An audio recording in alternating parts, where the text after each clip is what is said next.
আসসালামু আলাইকুম।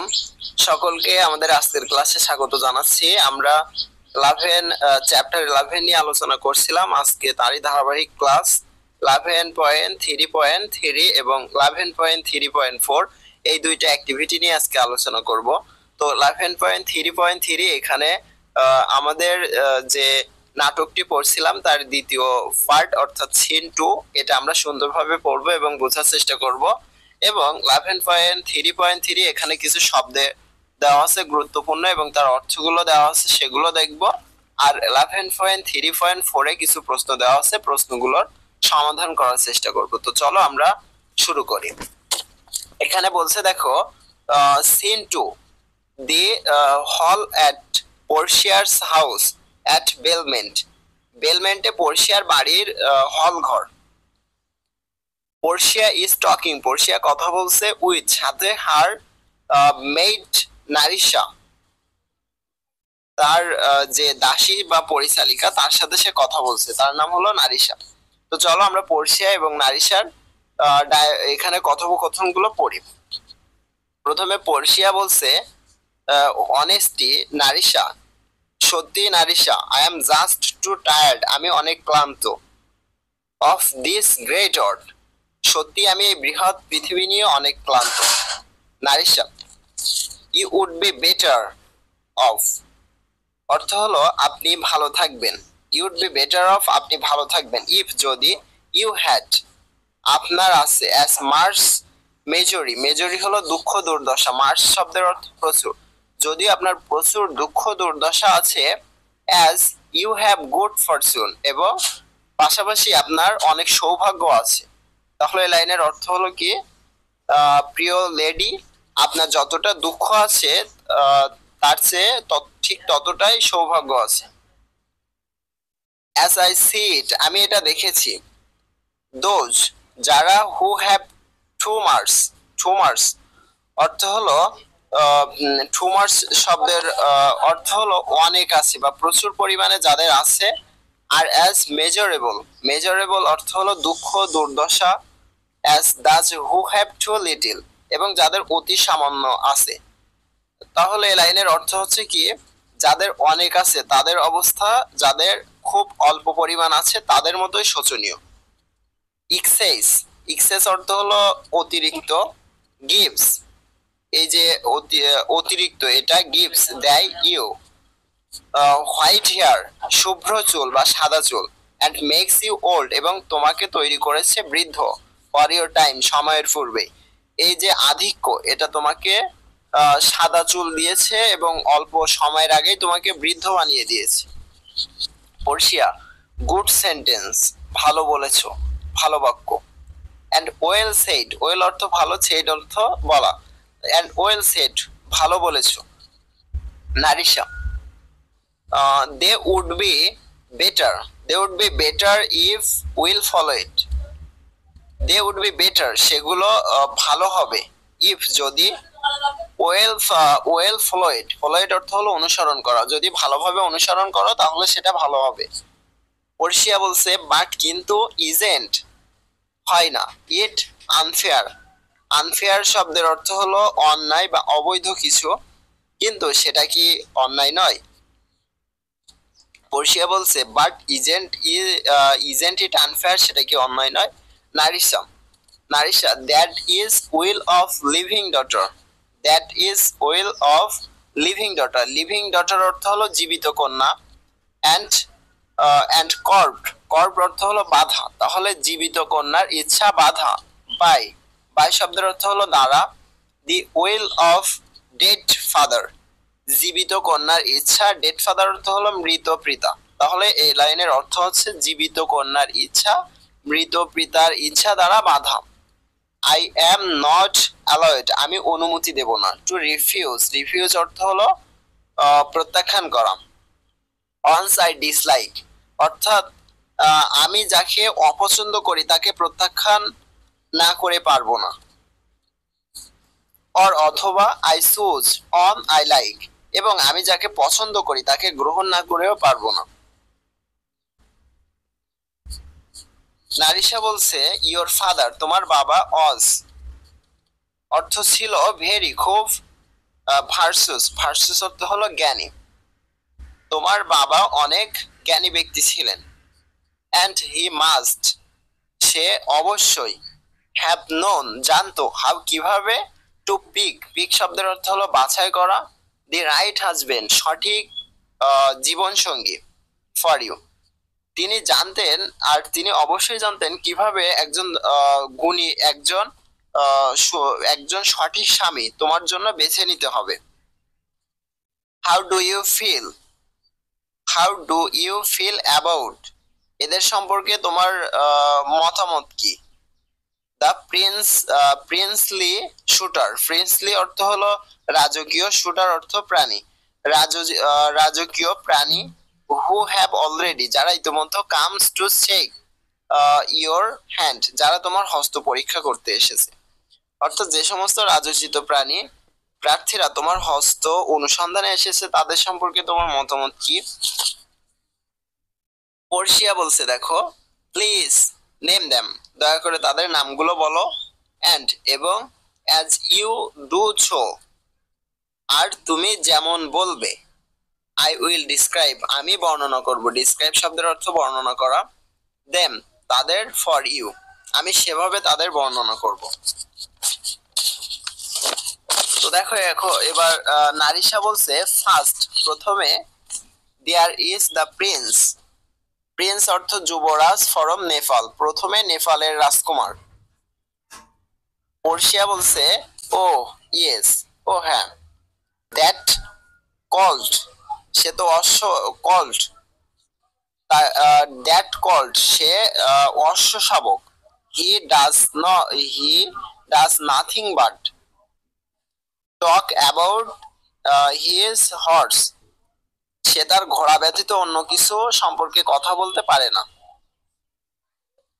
হি brags that he can show the best himself, সে বড়াই করে যে সে নিজের জন্তুটিকে পাদুকা পরাতে পারে।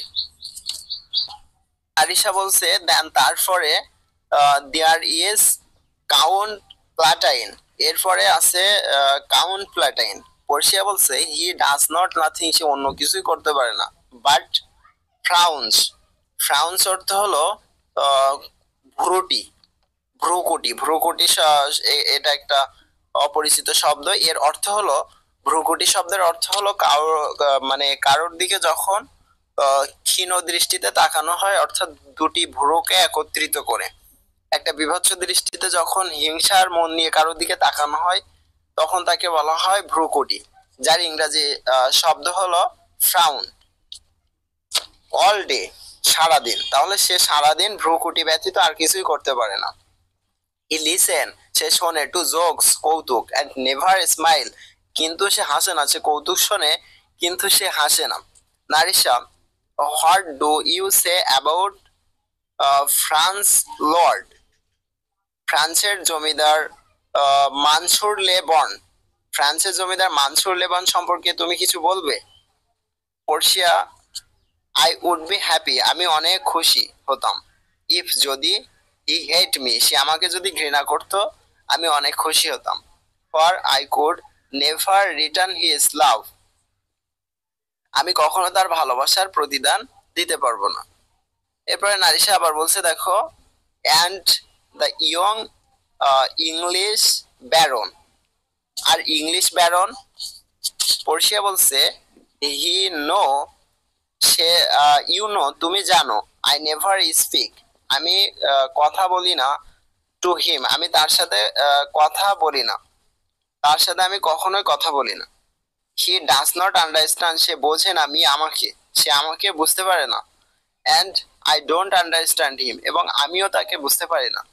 হি স্পিক নেইদার, নেইদার অর্থ কোনোটিও না, তাহলে সে speak neither Latin, France or Italian, সে ল্যাটিন, ফ্রান্স এবং ইটালিয়ান কোনো ভাষায় সে কথা বলে না। অ্যান্ড, এবং, ডু ইউ নো, তুমি জানো, দ্যাট, যে, my English is not good, আমি ইংরেজিতে অতটাও দক্ষ নয়। নারিশা বলছে what about the young German, Tarun German সম্পর্কে তোমার মতামত কি? পর্ষিয়া, আই ডিসলাইক, আমি অপছন্দ করি, হিম, তাকে।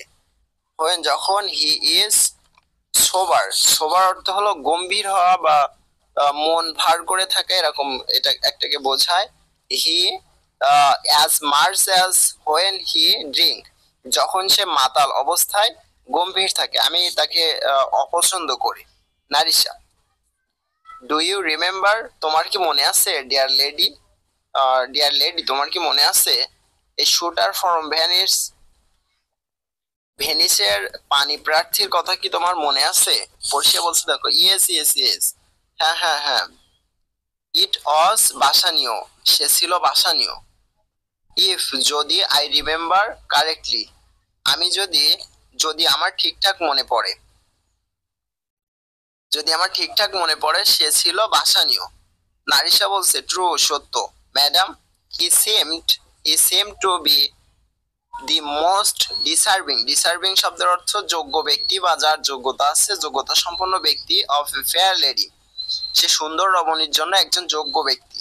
পর্ষিয়া, আই রিমেম্বার হিম ওয়েল, আমি তাকে ভালোভাবে স্মরণ করতে পারি। Yes, Bassanio is worthy of your praise, সে এমনি সত্যি সে প্রশংসার যোগ্য। এরপরে আমরা দেখব কয়েকটি শব্দ এবং নতুন শব্দ, তার অর্থ।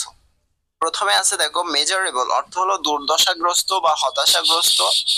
এটার অর্থ হলো ভেরি আনহ্যাপি, মানে অতি অসুখী, অথবা ফুল অফ মেজরি, দুর্দশাপূর্ণ। দ্বিতীয়টা দেখো কার্ভ, কার্ভ শব্দের অর্থ হলো দমন করা, দমিয়ে রাখা বা নিয়ন্ত্রণ করা, এরকম অর্থ হয়। তো এর অর্থটা কি? টু কন্ট্রোল, কন্ট্রোল অর্থ হলো নিয়ন্ত্রণ করা, অর লিমিট, সীমাবদ্ধ, কোনো কিছু সীমাবদ্ধতা থেকে, সামথিং, কোনো কিছু দ্যাট ইজ নট ওয়ান্টেড, যেগুলো কাঙ্ক্ষিত নয় তা সীমাবদ্ধতার মধ্যে রেখে কন্ট্রোল করা বা নিয়ন্ত্রণ করা, এটাকে বলা হয় কার্ভ। এরপরে ব্র্যাগ, অর্থ হলো বড়াই করা বা অহংকার করা, প্রাচুর্যতা দেখানো। টু স্পিক উইথ প্রেড, অর্থাৎ গর্বের সাথে কথা বলা বা গর্ব দেখানো। 4 নম্বরটা হলো ফ্রাউন, ফ্রোন অর্থ হলো ভ্রুকুটি করা বা কুঁচকানো। তো এটা আমরা আগে জেনেছি। এ ফেসিয়াল এক্সপ্রেশন, মুখের একটা অভিব্যক্তি, that bearing your eyebrows together to express dislike or displeasure, মুখের একটি অভিব্যক্তি যা অপছন্দ বা নিন্দা প্রকাশ করে দুটি ভ্রুকে একত্রিত নিয়ে আসা, এটাকে বলা হয় ফ্রাউন, অর্থ কুঁচকানো বা ভ্রুকুটি করা। 5 নাম্বারটা হলো ব্যারন, ব্যারন শব্দের অর্থ হলো জমিদার বা সম্ভ্রান্ত কোনো ব্যক্তিকে বলা হয় Baron. A little of honour, এর অর্থ হলো সম্মানের একটি উপাধি, এটি সম্মানের একটি উপাধি। এরপরে আছে সোবার, সোবার অর্থ হলো শান্ত, প্রশান্ত বা গম্ভীর প্রকৃতির, এটাকে বলা হয় সোবার। এর অর্থ দেওয়া আছে, মিনিং দেওয়া আছে দেখো, নট ইনটক্সিকেট অর ড্রিঙ্ক, মত্ত বা মাতাল নয় এমন। ডিসার্ভিং, ডিসার্ভিং অর্থ হলো যোগ্যতা সম্পন্ন, টু অর্থলি অফ, যোগ্যতা সম্পন্ন। তো এগুলো ছিল শব্দের অর্থ। এবার আমরা 11.3.4 এটা নিয়ে আলোচনা করব। এখানে কিছু প্রশ্ন দেওয়া আছে, আমরা প্রশ্নগুলোর উত্তর দেওয়ার চেষ্টা করব। তো এগুলো তোমাদের জন্য খুবই সহজ হবে, কারণ তোমরা যেহেতু প্যাসেজটি পড়ে এসেছো, তোমরা যেহেতু এখানে যে ডায়লগ আছে এটা পড়েছো, এখান থেকে প্রশ্ন করা হয়েছে। তো চলো প্রথম প্রশ্ন আমরা দেখি। প্রথম প্রশ্ন হলো হাউ মেনি ক্যারেক্টার, কতগুলো চরিত্র আর দেয়ার ইন এ সিন, এখানে দৃশ্যটিতে কতগুলো চরিত্র আছে। তো এখানে আমরা দুইটা চরিত্র দেখতে পেয়েছি, এজন্য আমরা লিখবো there are two character in the scene, এখানে দুটি চরিত্র আছে। বি নাম্বার প্রশ্ন, হু আর দে, তারা কারা? দে আর পর্ষিয়া অ্যান্ড নারিশা, তারা হলো পর্ষিয়া ও নারিশা। সি নাম্বার প্রশ্ন, দেখো এখানে একটি অভিব্যক্তি তুলে ধরা হয়েছে, যেটা আমরা এখানে যে প্যাসেজে আমরা পড়ে এসেছি সেখান থেকে বলছে দোজ, যারা, হু হ্যাভ টুমার্স, যাদের টুমার্স অর্থ প্রচুর পরিমাণ, যাদের প্রচুর পরিমাণ আছে। আর অ্যাজ মেজারেবল, মেজারেবল অর্থ হলো হতাশাগ্রস্ত বা দুর্দশাগ্রস্ত। As those who have too little, যাদের অতি সামান্য পরিমাণ আছে। তাহলে যাদের অতি সামান্য পরিমাণ আছে এবং যাদের প্রচুর পরিমাণ আছে তারা উভয় হতাশাগ্রস্ত বা দুর্দশাগ্রস্ত। তারপরে বলছে দেখো এক্সেস, এক্সেস অর্থ অতিরিক্ত, গিভ ইউ হোয়াইট হেয়ার, এই অতিরিক্ত তোমাকে দান করেছে হোয়াইট হেয়ার শুভ্র চুল, এন্ড মেক্স ইউ ওল্ড, তোমাকে তৈরি করেছে ওল্ড অর্থ বৃদ্ধ, বিফোর ইউর টাইম, সময়ের পূর্বে বৃদ্ধ বানিয়ে দিয়েছে। হু সেড দিস, এটা কে বলেছিল? What does the experience refer to, refer অর্থ উল্লেখ করা, এই যে অভিব্যক্তিটি এখানে কি উল্লেখ করা হয়েছে? তো আমরা এখানে প্রশ্নটির উত্তর এভাবেই দেব, this is said by Portia's maid Nerissa, এটা বলেছিল পোর্সিয়ার যে যে দাসী ছিল নারিশা, সে বলেছিল। দিস এক্সপেরিয়েন্স, এই অভিব্যক্তি রিফার্স উল্লেখ করে, টু দ্য আইডিয়া, ধারণাগুলোকে, দ্যাট বোথ প্রভার্টি, প্রভার্টি অর্থ দারিদ্রতা, অ্যান্ড এক্সেসিভ অর্থ হলো অতি সম্পদ, এক্সেসিভ ওয়েলথ অতি সম্পদ, দারিদ্রতা এবং অতি সম্পদ কজ স্ট্রেস, স্ট্রেস অর্থ হলো চাপ, অ্যান্ড অ্যাস্ট প্রিম্যাচুয়ারলি অর্থাৎ বার্ধক্য ডেকে আনে। আমাদের যে সম্পদের দারিদ্রতা এবং সম্পদের চাপ, এই দুটোই আমাদের দুশ্চিন্তায় ফেলে এবং বার্ধক্য ডেকে আনে। ডি নাম্বার প্রশ্ন, do you like the character of Portia, তুমি কি পোর্সিয়া চরিত্রকে পছন্দ করো? ইফ ইয়েস, যদি হ্যাঁ হয়, হয় কেন? তো আমরা অ্যান্সার এভাবে করতে পারি, ইয়েস হ্যাঁ আমি পছন্দ করি। I like the character of Portia, আমি পোর্সিয়া চরিত্রকে পছন্দ করি। আই লাইক হার, আমি তাকে পছন্দ করি। ফর হার ইন্টেলিজেন্স, তার বুদ্ধি। ওয়েট, প্রজ্ঞা। জাস্টিস, ন্যায়পরায়ণতা। অ্যান্ড দ্য কিউরিং রোল, অর্থাৎ দ্বন্দ্ব নিরসনে। He place the resolution of the place conflicts, তার যে নাটকে তার বুদ্ধিমত্তা, প্রজ্ঞা, ন্যায়পরায়ণতা নাটকের দ্বন্দ্ব নিরসন করার জন্য একটি গুরুত্বপূর্ণ ভূমিকা পালন করেছে। 3 নম্বর প্রশ্ন, what does Portia think about Bassanio, Portia Bassanio সম্পর্কে কিভাবে? Portia think about Bassanio that he is worthy of the suitor, সে একজন ভাবে সে একজন পাণিপ্রার্থী হওয়ার যোগ্য।